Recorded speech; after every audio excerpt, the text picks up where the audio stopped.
आपण बऱ्यापैकी सगळेजण ब्लूटूथ इयरफोन्स वापरतो. हं. आपण आहात डॉक्टर दिनेश जगताप यांच्या आस्था होमिओपॅथी येथे.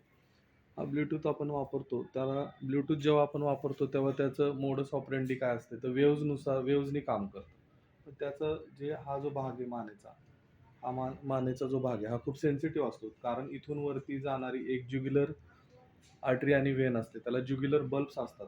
त्या ठिकाणी किमो रिसेप्टर्स आणि बॅरो रिसेप्टर्स असतात. किमो रिसेप्टर म्हणजे केमिकल काही जर चेंजेस होत असतील आजूबाजूला तर शरीर आपल्याला सांगतं किंवा टेम्परेचरचं पण असतं आणि आपण त्याला हॅम्पर करतो स्वतःहून. आणि मग डॉक्टरांकडे येतो आपण आणि डॉक्टरांना आपण म्हणतो, की मला चक्कर येते, माझं डोकं दुखतंय, मला बेचैन वाटतंय, मला धडधड होते.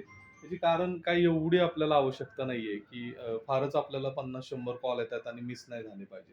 तर हे टाळायला पाहिजे. भावी काळामध्ये हे आजार आपल्याला खूप त्रासदायक ठरणार आहेत. आपणच स्वतःचे आजार स्वतः तयार करतोय आणि मग त्याची उत्तरं आपल्याला काही सापडत नाहीये. तर एक आता पेशंट बघता-बघता एकदम लक्षात आलं. म्हटलं आता हे एकाला सांगण्यापेक्षा सगळ्यांना सांगावं. धन्यवाद. डॉक्टर दिनेश जगताप, आस्था होमिओपॅथी, आयुर्वेद आणि संयुक्त उपचार केंद्र, सासवड.